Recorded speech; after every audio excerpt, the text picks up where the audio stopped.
Nice. Yeah. Okay. I'm glad that we have that as our sponsor. Hey guys, I know you can hear us, but 5, 4, 3, 2, 1. It's your boy, your nephew, your cousin. It's the Don. Chaz Evans. You're checking out the hottest podcast in the world, the 3 Count Podcast.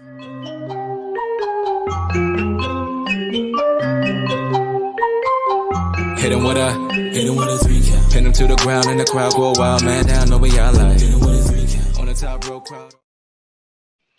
oh man, we definitely had some errors right off the jump.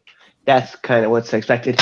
Yo, what's up? Yes, right. It's your boy, the one, your friendly neighborhood Red Dog. That's right. We're here today because normally Chaz would be doing these intros, and Chaz was like,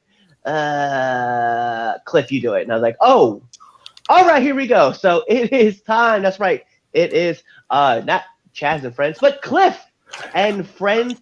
And let's talk about my friend who's going to be going on one with the friendly one. That's right. He's sitting right next to me that way. He is the man who does the paperwork, the man who handles the paperwork, because simply I don't do nothing with the paperwork. He is the leader of pure ignorance. As much as he wants to deny, he says we're a trio, we will all work together, but clearly he is the Hydra head on there. And if you guys don't know, now you know. It is the Don Chaz Evans. Yo, it's your boy, your nephew, your cousin. It's the Capital Region's best kept secret, the world's greatest hater, the Don Chaz Evans. The 3-head Hydra of pure ignorance is a crazy thing right now. And I'm writing that down as we speak because that's money, and I like that one. Putting that You're gonna be like, oh, that came right off the fly. It did, bro. And if you didn't know, now you know. You put that at the end too, and it just flowed. Oh, that rhymed too. Whoa, I'm a rapper now, guys. Okay. Whoa. Now you're just borrowing all the stuff that I took from somebody else. Okay, like we can't have that. You're right. But yeah, y'all, it was a crazy weekend for us as far as wrestling wise. Yeah, we are wrestling. Crazy enough. This is a crazy year, as you all have been. I think we started the podcast the same week we had when we went back to wrestling. So I think every week we've had a show. One of us has had a booking that weekend. So yeah, we had one yesterday, both of us. So I'm tired. And I didn't feel like it. I didn't feel like hosting, but I made sure, because I told y'all we probably wasn't going to do a show like that first week when we came back. And I said, you know what? I'm going to prove myself wrong. And I forced myself to get on here with you guys. And plus, there's a lot of chatter about the Rumble, and I think it's not necessary. So it's important we do a show because the Rumble was amazing. And not only that, Dynamite was dope too. So yeah, I just don't feel like hosting, guys. I don't. But enough with all that. Let's get into some intros and announcements, right? So if you guys don't know, you can find all of our merch still at prowrestlingtees.com/the 3 Count Podcast, because Chaz has been too lazy to put it on for your wear. Way to just wow. hey, I said at the top of the show, okay, Chaz handles all of the paperwork stuff. I just kind of do all the other stuff that goes behind the scenes. So the paperwork stuff that Chaz clearly has to do for your wear is not done yet. It will be soon, whether it's this week, next week, or maybe sometime in the next year. You will see it on foryourwear.com. Also, if you guys haven't yet, subscribe to all of our stuff, right? Follow us on all the social media platforms. You look right down below. You can see it right there. On Twitter, it is 3count_pod. Everything else is 3countpod. Go check us out. You guys can subscribe to us on YouTube. Follow us on all your favorite social media platforms. Follow us on Spotify. Leave us those 5-star frog/reviews that you do on Apple Podcasts, because we definitely appreciate it. We know it doesn't take a lot, and we definitely love the fact that you do. Share this video with all of your friends. Share the stream with all your friends. Come in, talk to us. Have a great time. We love having conversations with each and every one of you. So just come in and just say what up. That's kind of what it is. More importantly, things that are going on in Studio 1B, a part of Now Enter Ring. Chaz, what do you have? Nothing, because you know that I do that show. So I'll let you guys know. This is actually the first week in 53 weeks that we have not had an episode. I think it's actually been longer than that. I mean, it's probably been like 2 years. But I do have some interviews planned for upcoming week. I do think that if I do have the interview that's planned for tomorrow, you guys will see that on Tuesday for definitely, so that way we can keep the streak going. But if not, you guys just get an episode next week. It is what it is. Hey, you guys get this content for free. We try to push it out to you as weekly as we can, but hey, it is what it is. Hey, so exactly. it just happens.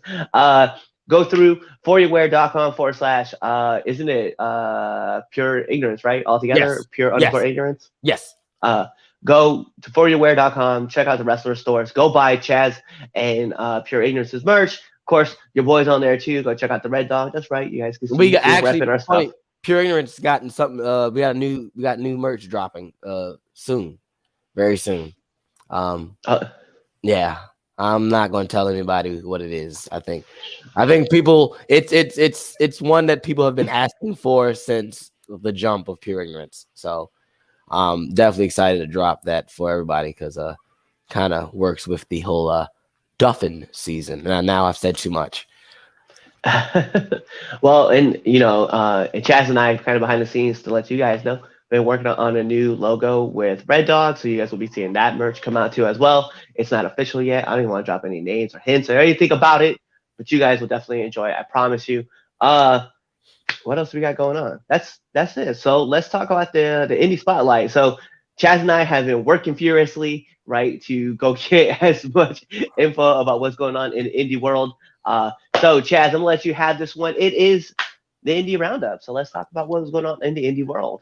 All righty. So let's start off last Sunday, actually, while we were doing our show live, UCW was having their inaugural show, their opening show. And well, not the opening show, but their second show, sorry. And let's start it off. So Valen Von Rockwell introduces Sabrina and Harley as the Undisputed Girls, as well as the new UCW tag titles. Hopefully, those blue straps coming to Pure Ignorance. Hopefully, actually, no, there's no hopefully. It's gonna happen because guess what? Me and I think it's me and Noah. I think we're teaming up in the tournament. We're gonna whip everybody's tail. But until that happens, Ricky Price alongside Gavin, MJ Stacks, and CR O'Malley successfully defended his Frontier Pro Wrestling Pride Championship against Nathaniel Cunningham, accompanied by Shelby Waters. Skylar Kincaid, I'm sorry if I butchered your name, defeated Aaron Roxas to become the #1 contender for the UCW Championship. Nice and Smooth defeated Team JD with CR O'Malley to advance in the second round of the tag tournament. They better not see me. Edge of Hope defeat Mancuso Brothers to advance in the second round of the tag tournament. They better not face me because they ain't going to have no hope. Adrian Sereno alongside Delia successfully defended the PPW WILN TV Championship against Prince Piranha. Luca, my homie right there, that's the homie. Luca Mancini came out to announce that he will not be partaking in the dog collar match against Uncle Masty, but the Tater City Madman had other plans, and what may have been the best match of the night, Uncle Masty got his revenge as he gave Luca the J Driller to win the match. CXR put on a show for the crowd as they defeated a disgruntled Dem Good Old Boys to advance to the second round of the tag tournament. The #1 seeded tag team, Diamond City War Machines, who beat it Pure Ignorance, the incarnation of Machiavelli and Noah, not Chaz Evans. They beat them at UCW. But Diamond City War Machines defeat the Midnight Delight as Penn had hit them with the Briscoes Doomsday device to advance to the second round of the tag tournament. Valen Rockwell came out to announce that Jeff Carden would be the referee for the main event. And a bloodied HC Lock successfully defended his UCW championship against Joey Martinez, and Mr. Ruda. Jeff Carden was knocked out during the match. And Mr. Ruda brought out referee Jim Hoper, who turned out to be just as crooked as Ruda. After several failed attempts at a quick count, Locke was able to turn the tables on Martinez and company. So that is UCW from last Sunday. Now, moving on to Bel Air, Maryland this past Saturday. AWA Rage in the Cage featuring yours truly, Red Dog. Yeah, yay! Red Dog. So let's start off in the castle, Bel Air Armory, EW Raging the Cage. Shane Banner won the outside in Rumble. Sean Raymond and Colin Sheen defeated John Berg and John Berg Jr. Cayman MK defeated Jägermeister.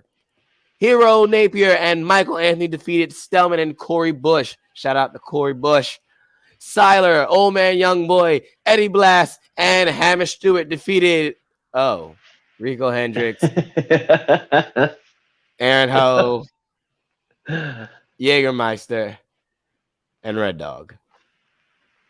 Yeah, I don't understand. So, not that I'm going to like interject in here, but I'm going to interject. It is hard, okay, to win when you don't even have your whole A squad. You don't even have a B squad. You're dealing with the D squad. I said what I said. Rico and I were the only OGs in there. Everybody else, we didn't have our backups. We had backups to our back. Listen, we were dealing with Brock Purdy and his backup. That's what we were playing with. We didn't even have a good team. I didn't say. Dang. On the front though, Jägermeister did work 2 matches though. So. Jeez. Well, at least you fought hard, Red Dog. You fought hard. Yeah. Anyway. Superstar Saul Esparza. I do that all the time. Successfully defended his cruiserweight title against Eel O'Neill. How was that, Cliff? That was a fun match. I'm about to say, did it smack of all smack like it was going to smack? Yeah, it did. I kind of figured. Yeah, that's definitely one, folks. If you get a chance, when they drop it on EWA's YouTube channel, go check that match out.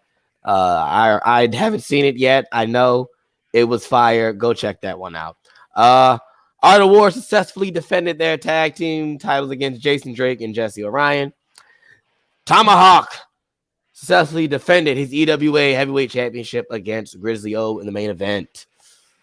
Now, last match in the Indie Roundup, coming out of Riverside, New Jersey, Orochi Pro Wrestling, their inaugural show as well.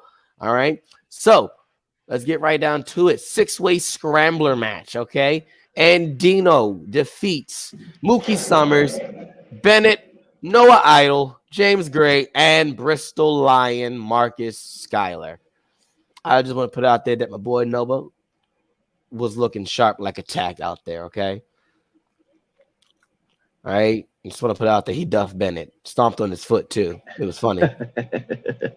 It was funny, bro. He back kicked him. Bow! Knee. Boom! Stomped his foot.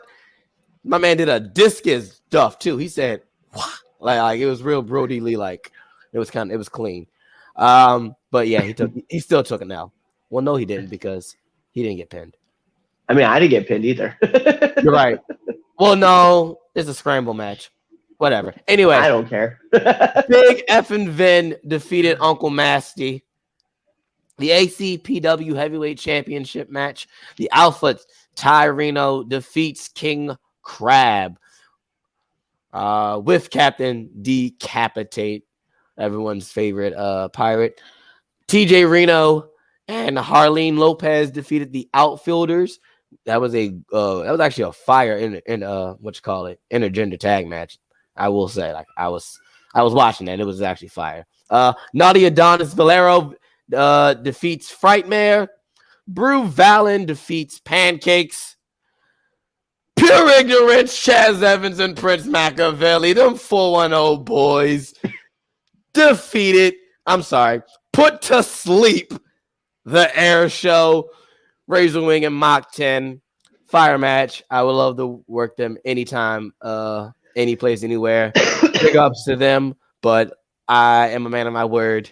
Every time the Cavelli clutch gets put on, people go to sleep. It's nap time. So, but in the main event, the House of Horses, Devontes defeats the Living Horror, Suicide Myers, in your main event.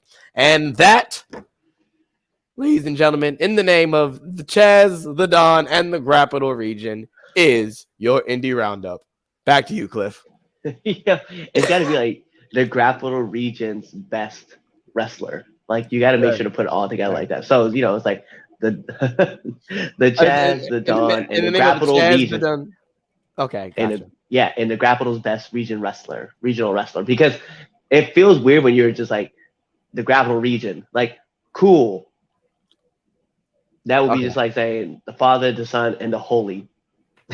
Gotcha. You gotta put the punctuation at the end. Gotcha. I got you. Gotcha. We're still working on catchphrases, y'all, just in case you're wondering.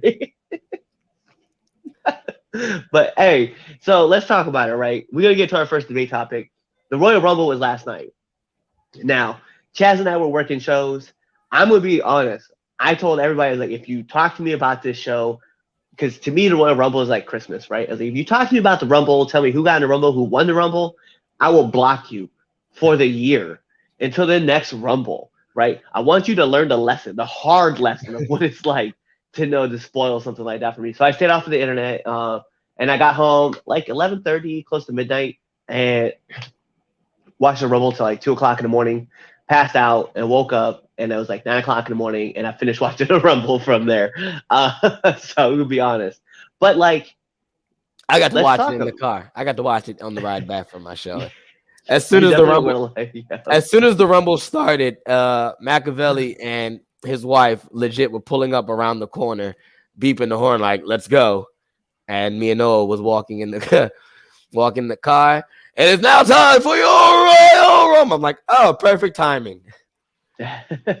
so let's get into it, right? So there's been a lot of debate between like the men and the women's Rumble, right? Whether it was good or whose was better, or right, or just overall, like with the show, just in general. Because I've been reading on Twitter, seeing people were saying like this year's Rumble was kind of meh, and this, that, and the other, and so on and so forth.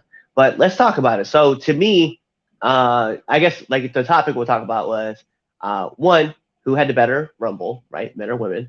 And then two, like, was this just kind of a meh pay-per-view? All right. So, first off, who had the better Rumble? I think it also depends on what you determine as how good Rumble is. Right. I think that's also a thing, what you depend on the criteria, because I feel like a lot of people would say that the men's Royal Rumble was meh because there was lack of surprises, and or we knew the winner automatically. It was predictable. I will have to agree that the women killed it for what they had to work with as well. Now, by no means were their wrestling and as far as wrestling moves and stuff were crisp and clean. You're in a battle royal. Like it's all about spots and pockets of stuff when you're in a Rumble. But I think people will say that the women were better because they had surprises. Nia Jax returning, Michelle McCool popping out from the front row. I thought was kind of a cool thing because I definitely was like, oh, when they showed her in the beginning, I go, oh, well, she's not in the Rumble. And so, and of course, the NXT superstars that showed up, which I thought were fired. I thought Zoe Starks did good. I also thought Roxanne, which I was like super hyped. I'm like, hey, that's the NXT Women's Champion. Like, let's go. So I thought that was I thought as far as the women, it was structured better than the men. Yeah. But you can't go wrong with Gunther and Cody for a good extra 10 at the end, and just seeing Cody get his ass beat and build that, that baby face sympathy. And you like Cody, if you watch the press release, the press conference afterwards, Cody goes, if you know me without a leash, you know how I can get. And Cody, you should have known once Gunther and Cody were the last two that Gunther was going to beat that little boy ass. And he did.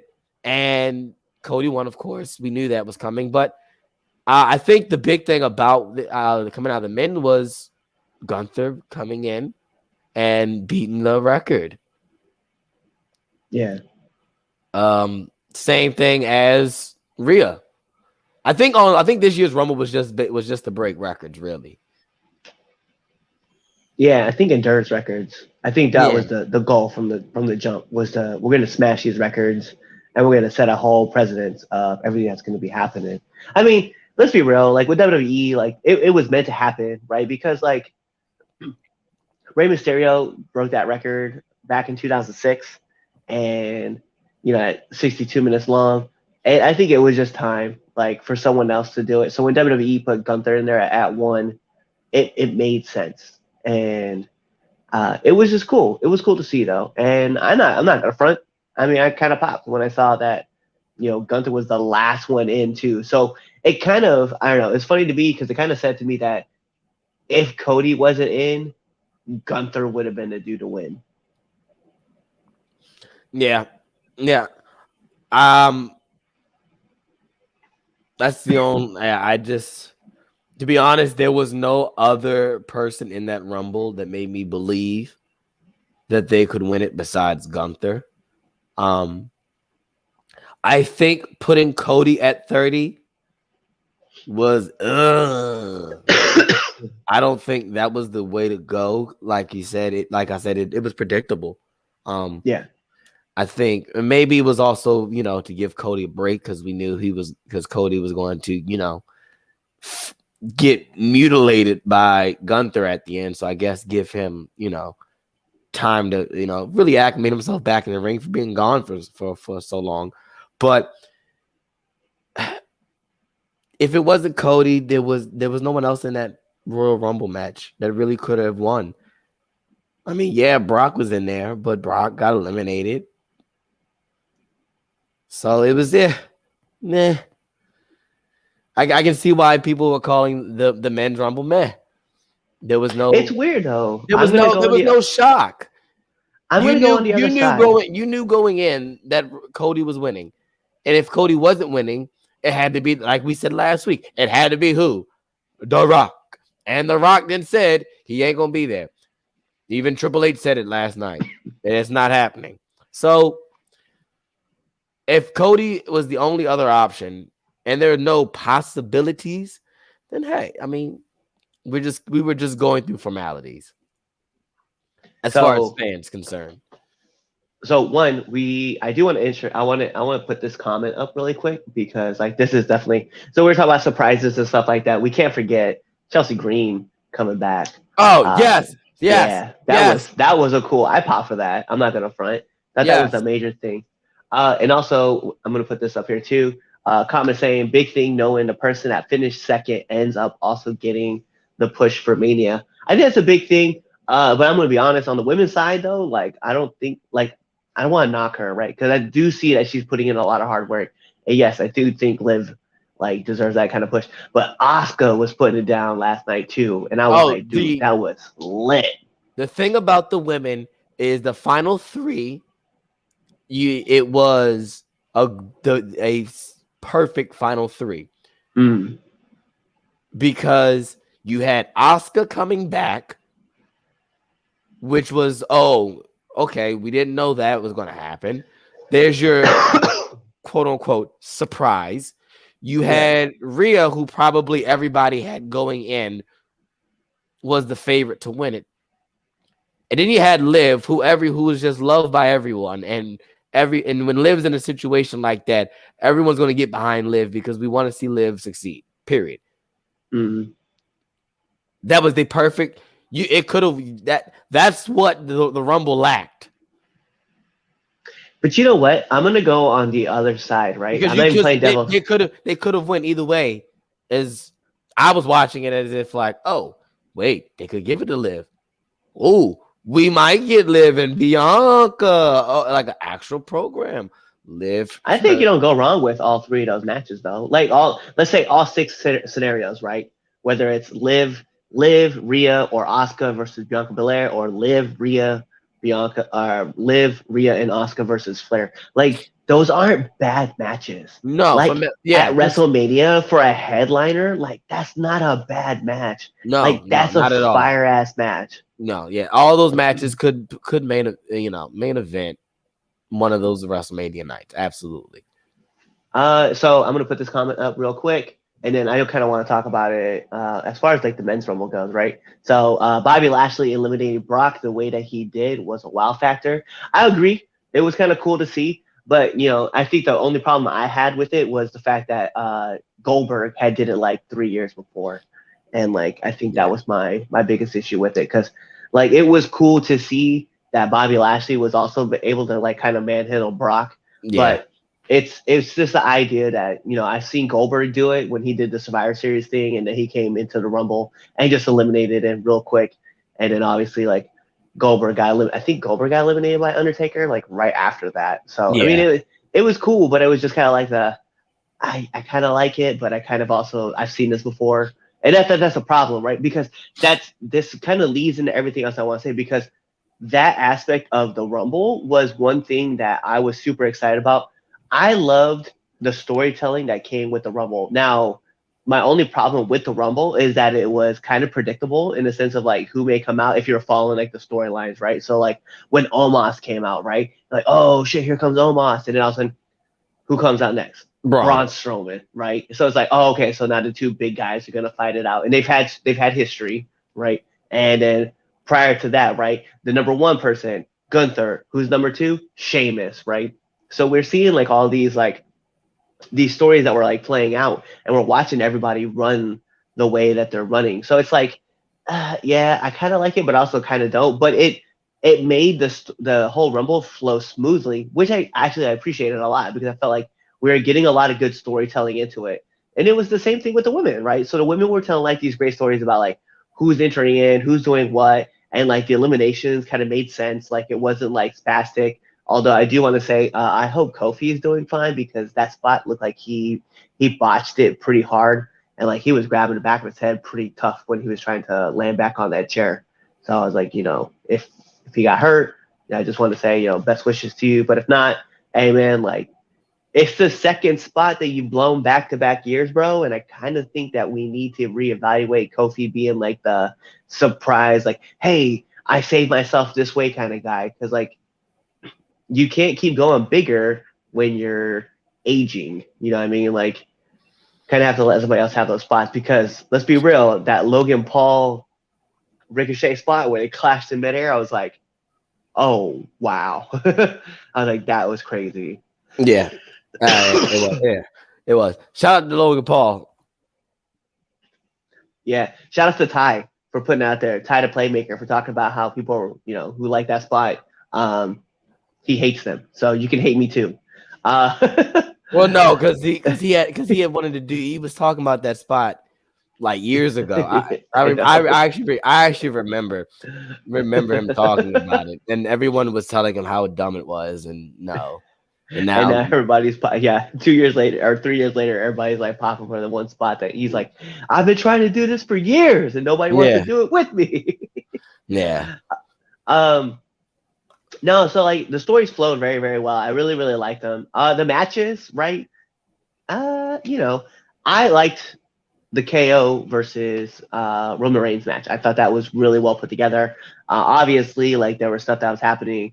Sammy was supposed to be like involved with everything, and the shenanigans were gonna take over. The way it ended, I was like, damn, like that's kind of crazy. As far as like the stuff that was going on with, spoiler for those who haven't seen it, and if you haven't seen it, why are you watching us? But the stuff that happened with Jay, right? The stuff that happened with Jay, right? So obviously that was kind of like, oh damn, I didn't see that one coming, but I kind of understood the story, right? Because that's what we were talking about, right? So here's this dude who's been very he's been very cautious of Sammy, right?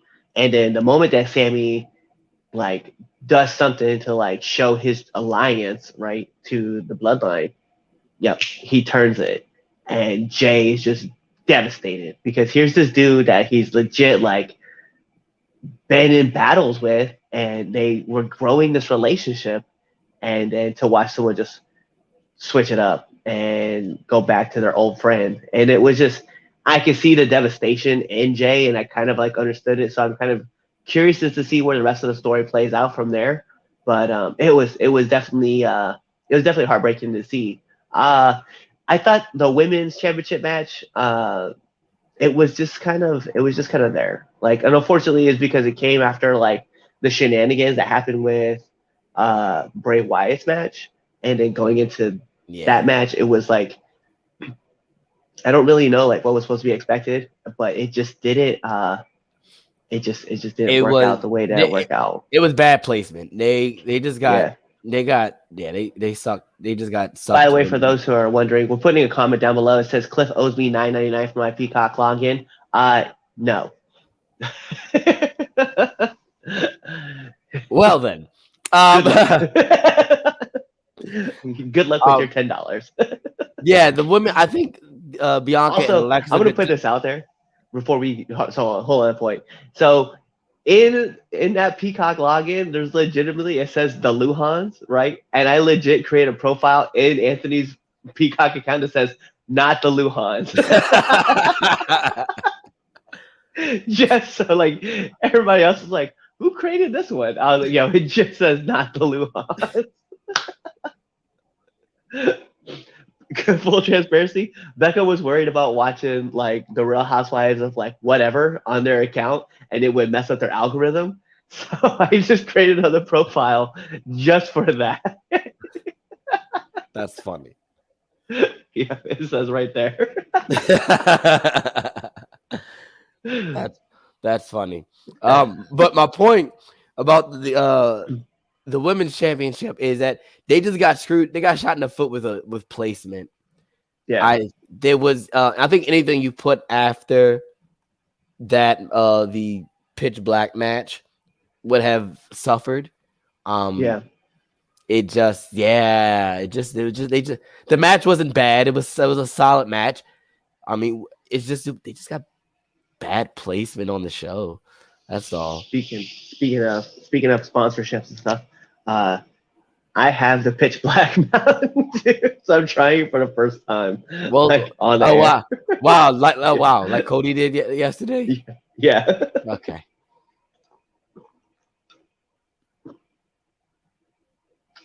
I mean, it's alright. Wow, as I drink, it definitely does have that citrus. It doesn't has that citrus flavor to it though. Spark.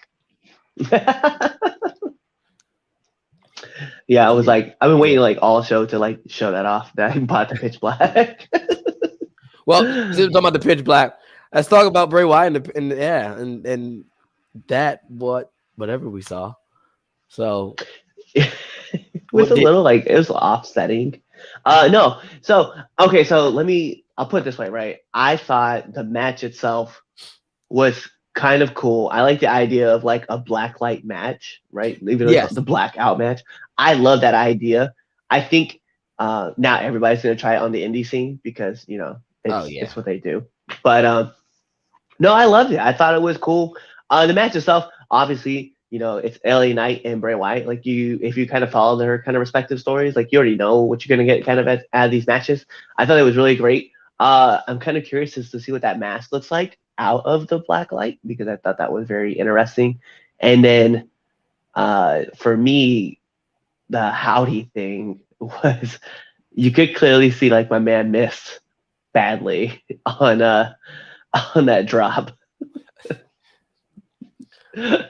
Not even that, but what? Absolutely. Absolutely. Bray's paint was sick. Yeah. It was just I was intrigued. I was entertained. Now I'm like, all right, what's next? I think I said this last week. I could care less about Bray Wyatt wrestling. I'm here for now the story. I'm here for wherever the dots connect to and whatever the picture that it makes. I'm here. It's like one of those, connect the dots, and it's got like 700 dots. And so I think we've got to like dot 50 out of 700. Yeah. So it's like you're so focused on the inside the picture. So we're all like here and we're all watching and we're all trying to look around, but we're all stuck with like this little picture, right? And we're all just waiting for like that giant masterpiece so that we can be pulled back and see like how we've been played the whole time, like almost as if like Bray Wyatt has had this planned since he was Husky Harris. Like that's kind of like the thought process I always have when I look at Bray Wyatt. I'm like, bro, he's fucking with us on a different level. Like, and I just want to know what that level is. I just want to see the whole thing play out. But yeah, no, the match was cool. I'm just Uncle Howdy totally missed. I'm just here to see. All right, where does Eli? Where you know? I'm about to call him Eli Drake. Where does LA Knight? What's next? Where does he go? Like, it's over, right? Right? Like, is it or is it not? I don't know. Does he go back to was that Max? Was his Max character? Max Dupree. Max Dupree. Yeah, does he go back to that or does he join the Wyatt Six? And then like the puppets are caught up at the top. I thought was interesting. So yeah. I don't know, man. Like I said, whatever it was cool. But see, that's the thing about Bray Wyatt. Like we've talked about this like numerous times from like 2 years ago when Bray Wyatt showed up with the Firefly Funhouse. I was intrigued instantly, and I was intrigued from the point that we saw. Oh God, dang it! What's his vulture's name? Remember, I don't remember the names. Remember he just kept popping out of a box, right? Yeah, that was it.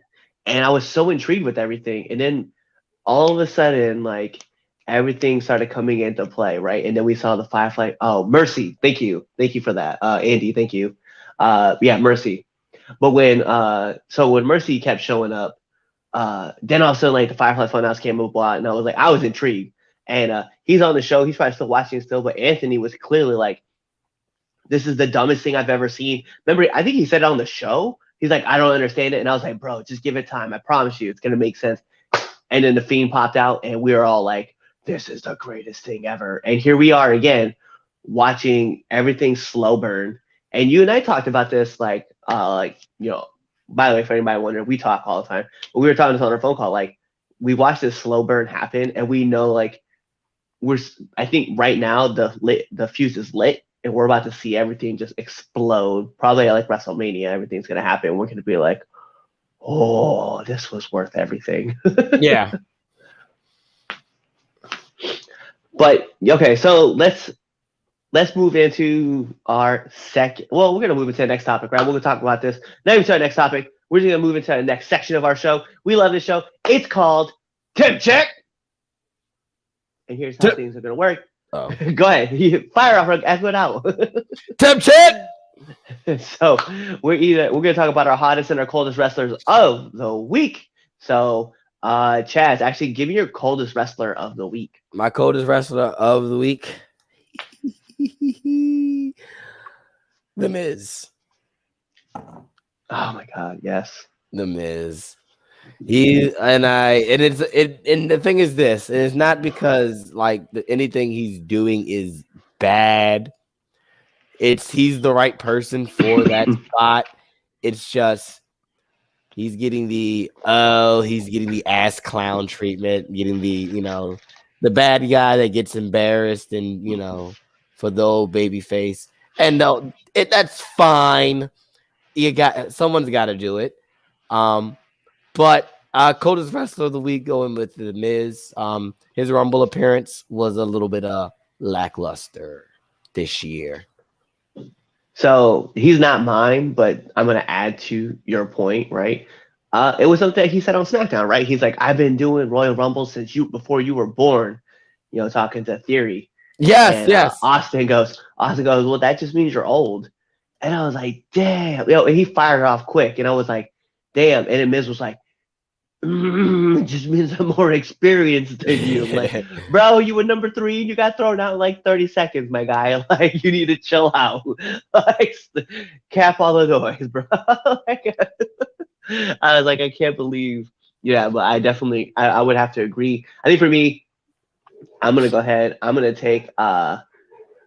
It's gonna be rough for me to say it like this, but I gotta give Cedric Alexander like my coldest wrestler, right? Like he comes back, they get walloped, right? Then they don't get put on TV. They're not even in the Royal Rumble, right? Like, man, you could use them as cannon fodder, right? But you didn't have a place for him. Didn't make sense to me. So for me, unfortunately, Cedric, to the Xbox you go, bro. But give me your hottest wrestler of the week. Is it anybody that? Come on, it's the American Nightmare, Cody Rhodes. I mean, let's be real. He won the Royal Rumble. Finish the story, my guy. Come on. We're gonna go finish the story. The work begins.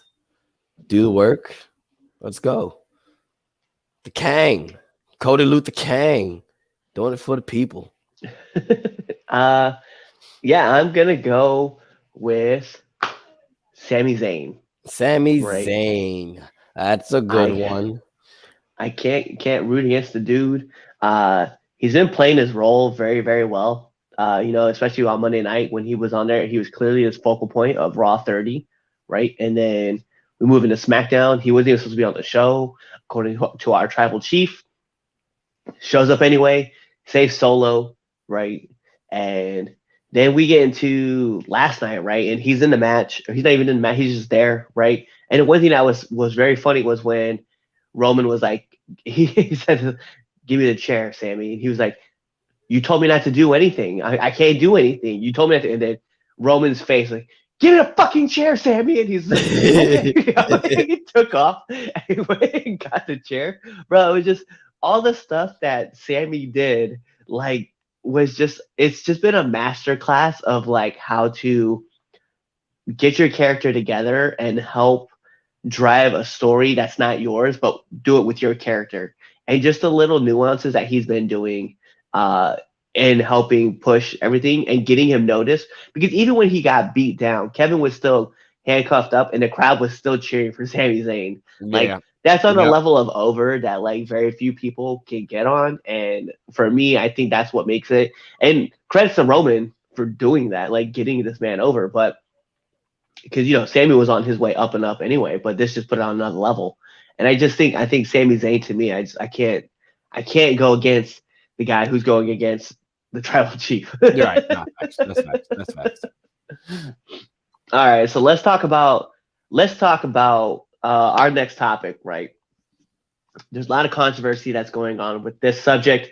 And I kind of think that Chaz and I might be on different levels. So we're going to look at you guys to kind of like give your opinions on what you think. So let's talk about AEW Dynamite, right? And in particular, we're going to talk about the tribute match, right? And it's not that we're talking about the tribute match. It's just that some people have been saying that it's too little too late with the Briscoes, right?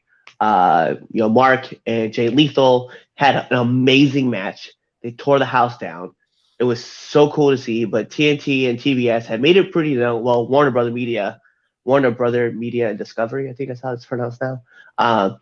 Made it very clear. Made it very, very clear that they didn't want the.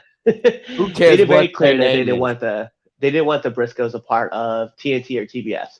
Up until I think it was Tuesday night that they approved everything, right? And so Mark Briscoe flew out, worked Jay in the main event of AEW Dynamite.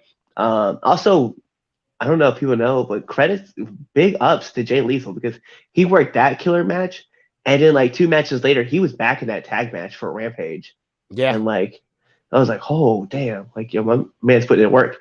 But so I guess really where the debate topic is like, how do we feel about it? How do we feel about the main event, and how do we feel about the Briscoes like finally getting or Mark Briscoe getting a chance to be on? So the match itself was fire. I think as a tribute match, it did everything it needed to do. I think it was very therapeutic for both men.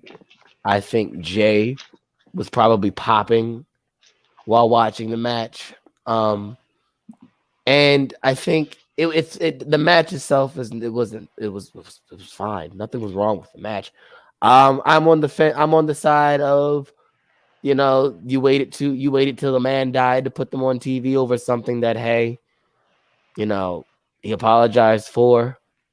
I've always been a big Xer. I don't know. I don't know what the right term I want to use, but a person against like sympathy votes and like giving people a credit just because out of sympathy because they passed away. I think that isn't fair not only to them but anyone else. And I feel like as far as because I think Mark and them he's on AEW, the Dynamite, so he can be on TBS and TNT and all that now. But I was just like, well, you could have had his brother on there.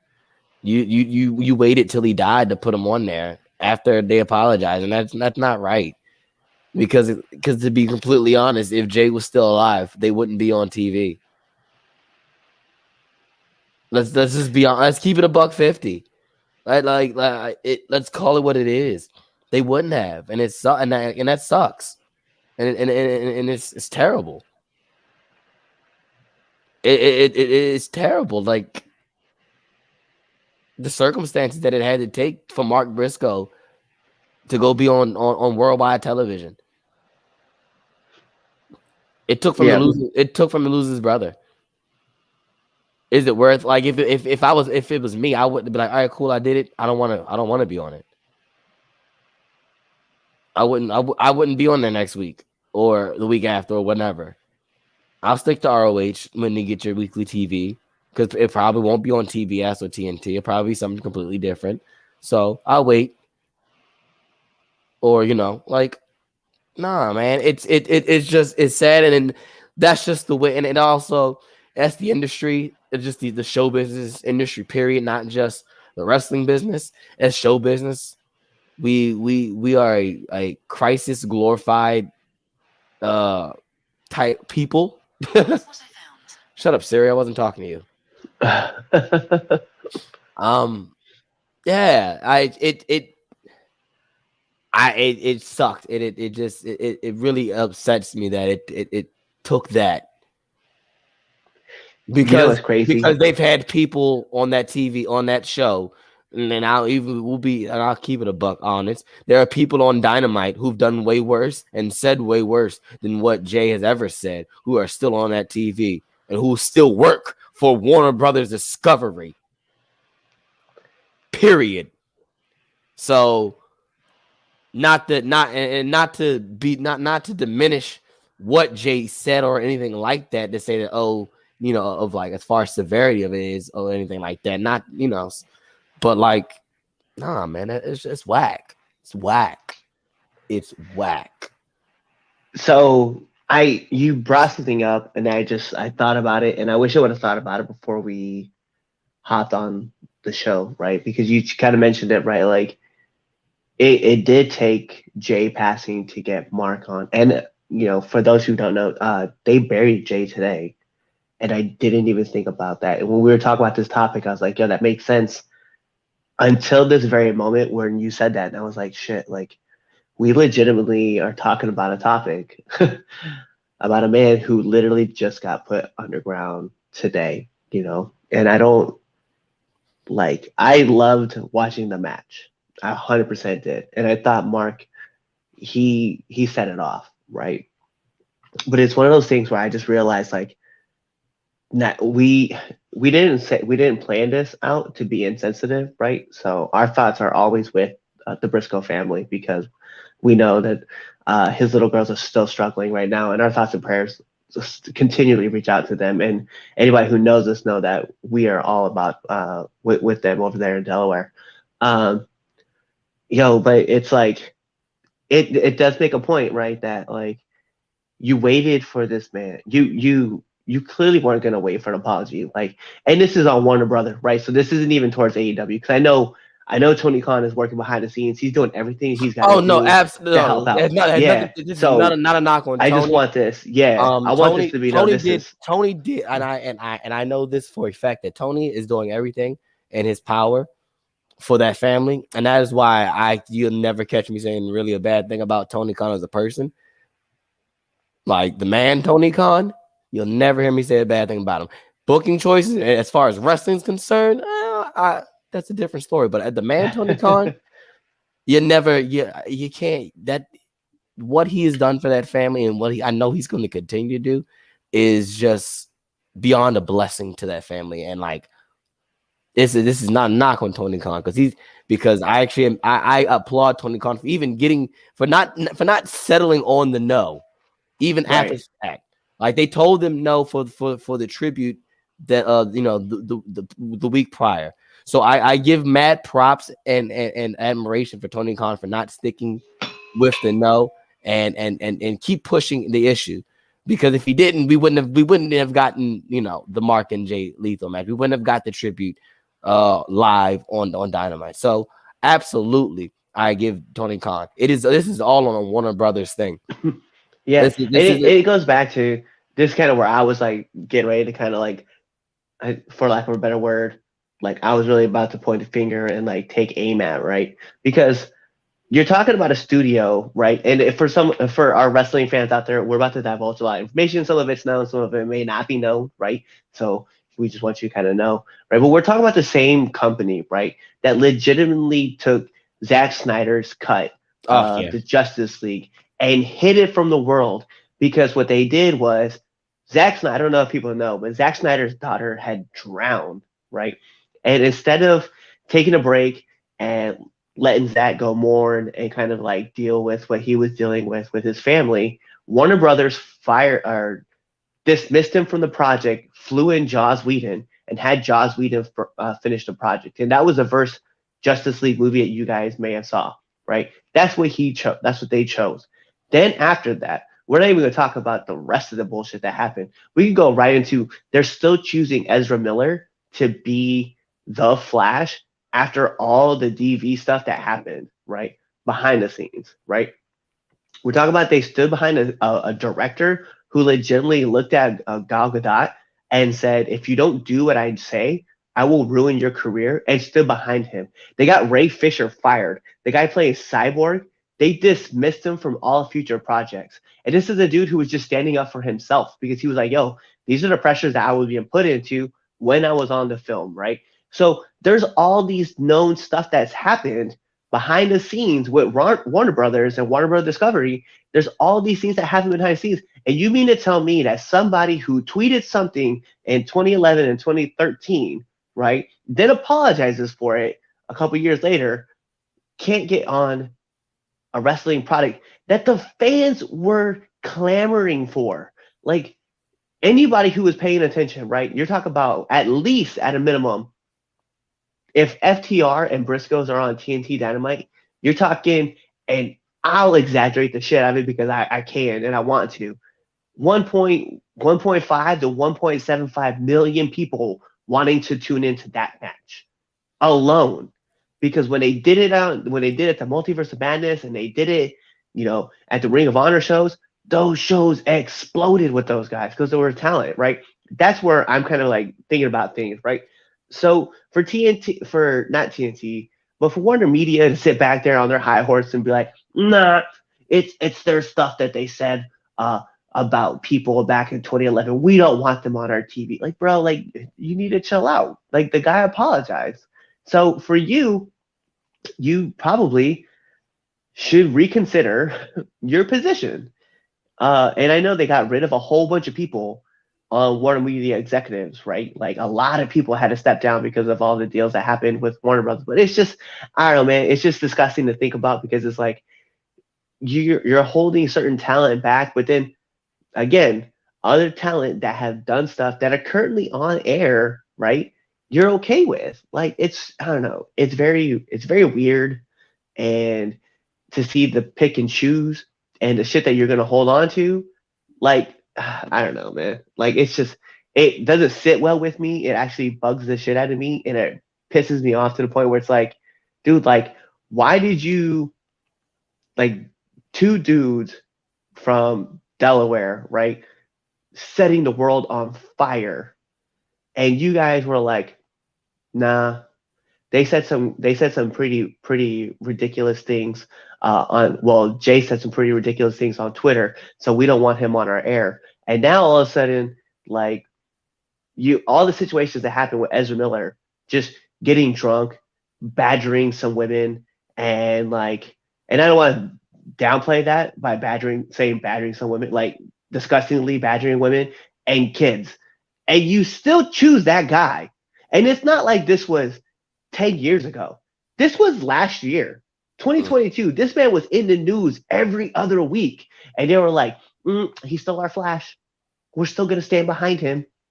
Like, this is disgusting. It kills me. And I'm just like, Wonder Woman, the media, like, does not have a moral compass in themselves. They're just kind of like, what they literally do. And PETA, come after us if you want to. They literally cut off a chicken's head, sat it on a circle, and let it run around in a circle. And wherever it fell, that was the punishment that they chose for that person. That's how I believe it. South Park did it, and I'm sure that's how everybody else is doing it. Because I'm like, there's no way. Like 30 days. Oh, you said something about another female and what you wanted to do back in 2016. 30 days. You said something. You tweeted some things that were pretty ridiculous about people in the LGBT community. Banned for life. Like what? Like that man apologized. Still, like, come on, man. Like, stop it. Get out of here.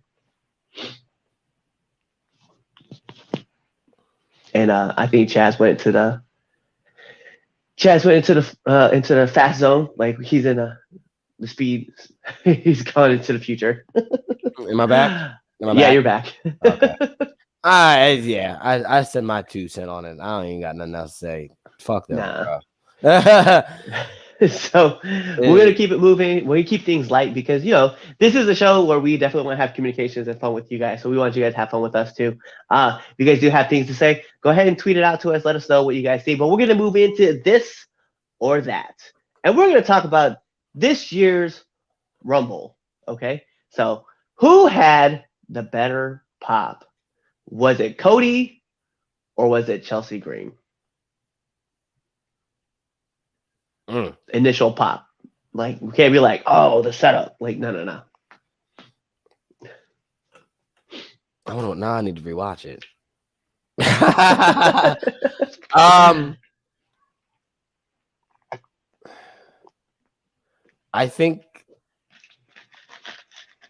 think Chelsea had a more bigger initial pop because of the shock value. But I still think Cody's pop was bigger because they were waiting for it. Yeah.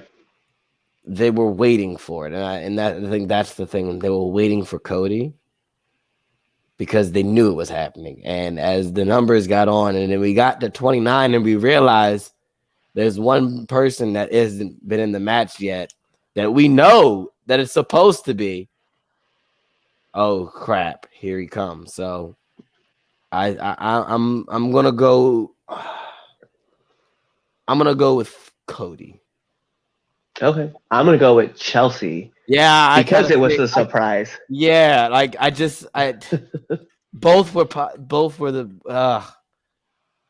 both were pretty big, and they were pretty big for different reasons. Exactly. Like you said, we all sat on our hands. We're like, when's Cody coming? When's Cody coming? And then we realized like 30, it was Cody. And then on the other side, I mean, no one expected. There was rumors that Chelsea Green had been like supposedly coming back, right? And Matt Cardona was also apparently supposed to return too, but there was all rumors, right? The 2-for-1 deal is what people would have said. But no, I think Chelsea was just a bigger surprise to me. I think when the fans realized it was Chelsea Green, like they all exploded. They're like, "Oh my God, she's here!" Like, "Yay, Chelsea!" So I think I'm going to have to kind of lean towards her Chelsea side. Also, Nia Jax got a pretty big pop too. Nia got a pop for me because I give her so much flack, and I do love Nia Jax. It's the other it's her other family member I don't like as much. What was yeah I was gonna say what was your holy shit moment from the Rumbles? So for the women, I had a lot of oh shits for the women. I thought like I said, the women had a lot more. It was better structured as far as the Rumble goes. Roxanne coming out and actually doing being a significant player in the Rumble, not just being a body.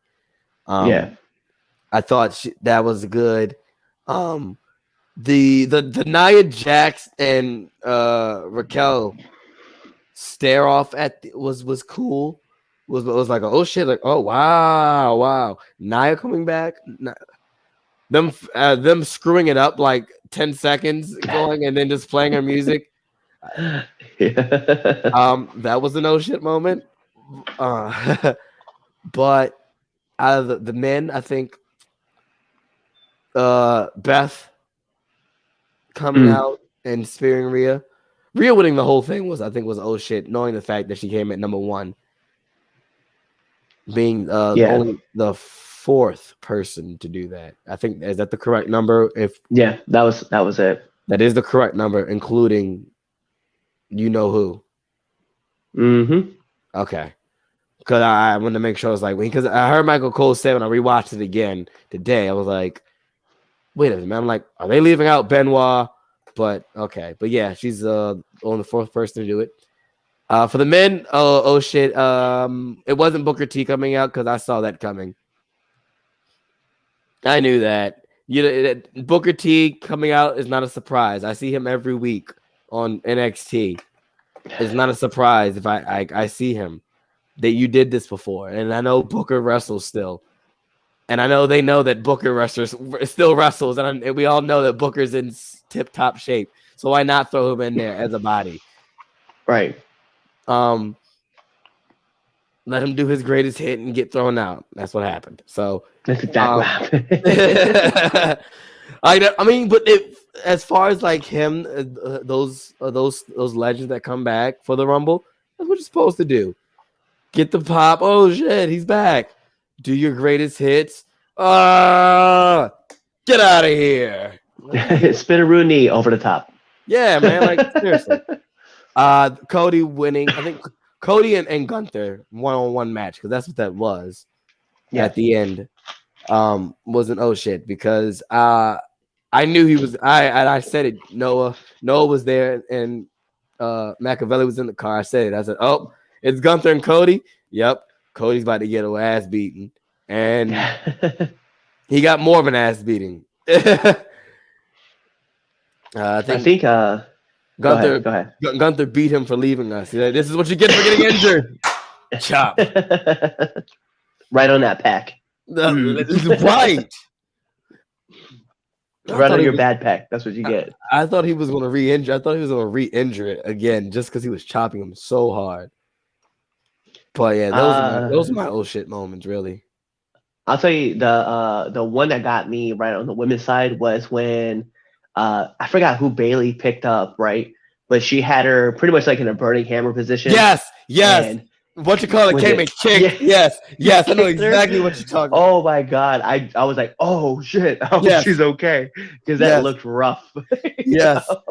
I was like, that was a bunch of suck. I was like, oh, we gotta do that, guys. That was tough. That was a moment that got me up, and I was like, oh damn, I hope she's okay. There was another one too that looked kind of funky that was similar to that, and I was like, yeah, let's not do that again.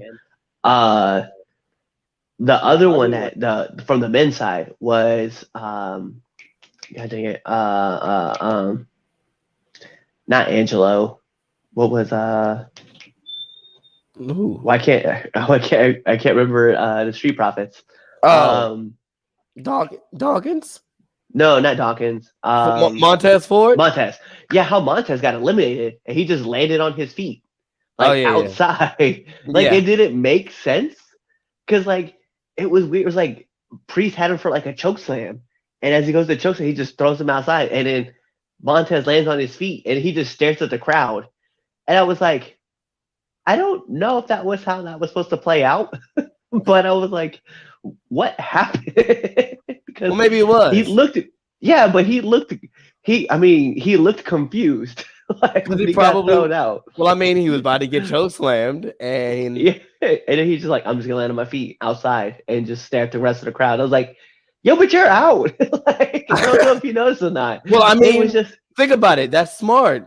Why take the choke slam on the outside when you can just land on your feet? I mean, hey, I'm out regardless. So yeah, but it was just like, oh shit. Oh, what? that was where I was, and because I don't expect everybody to take like the crazy back bumps, right? But then also like, or maybe that's just us thinking too much logic. Yeah, maybe. But then like, well, or like maybe it's that we're thinking that if we get thrown outside, we're gonna land on our back and try to keep our feet in the air because like technically our feet haven't touched the ground yet. Alrighty then. I don't know. But it's weird though because like that was one of those moments too, and then like, Gunther and Drew just throwing chops at each other. Oh my god, yeah. So I don't want to not Gunther, but I've said this a couple times on this show about him, right? When Gunther was on the Indies, Walter was on the Indies. Walter was very mystic, right? He was like this force, this reckoning of a dude. Like you brought in Walter to destroy somebody, right? Now I still think Walter is that dude in WWE, right? But I feel like watching Walter in WWE is like watching just, I don't want any other regular 6'+ dude in the ring, if that makes sense. Like, because the way I always imagined Walter was that he was this Drew McIntyre type of guy until I saw him with Drew McIntyre, and I was like, Gunther is just like, I don't know. It just feels like it'd be like me and Ricochet standing next to each other, and people thought that like I was like massive, right? And I stand next to Ricochet. I'm like, Ricochet's like maybe a couple inches taller than me, and like it's just what I look at, and I'm like, yo, I love watching Gunther work because all of his stuff is clean. Everything about him is clean. But I imagine when I saw him on the Indies working Jordan Devlin, working Name Redacted, right? That he was just destroying people left, right, and center. And then I'm just kind of like, yeah. I was like, I still like him, and I still enjoy watching all of Gunther's work. It's the free version of Gunther, not the paid. Yeah, version. it is. It's exactly what I'm saying. I like premium Walter way better. Yeah. What you got was you got Gunther light. Yes. Yeah, you got Gunther's just Walter light. In order to get Walter, you got to pay $9.99 a month. And just like Walter, you guys get this show for free. But what does that mean about what's happening right now? Well, like every great part of a wrestling match and how I like to end this thing on Now Entering the Ring. Okay. We're going to take this home. I was wondering where I was like, oh, where were you going with this? Because you guys know what to do. Go check us out every single Sunday or every Tuesday, depending on if we have shows for Now Entering the Ring, right here on YouTube, Facebook, Twitch, wherever you guys get your stuff at, Spotify, Apple Podcasts. Don't forget to give us those 5-star /reviews on Apple Podcasts. Also, answer a question on Spotify because we definitely put that out there, right? Whether you guys like the show or what you guys feel about the episodes. We even put out our questions, right? Answer those questions. Let us know. Interact with us, right? Chop us up here on Twitter at 3count_pod. Also follow us on Instagram, TikTok, wherever, right? 3countpod. Follow Chaz. I have to remember, I got to point this way now. Follow Chaz on all your social media platforms, right? What is it? It's Chaz_the Don, or on the everything. Don _Chaz. No, yeah. Chaz_the Don on everything. On everything. I make it easy for you.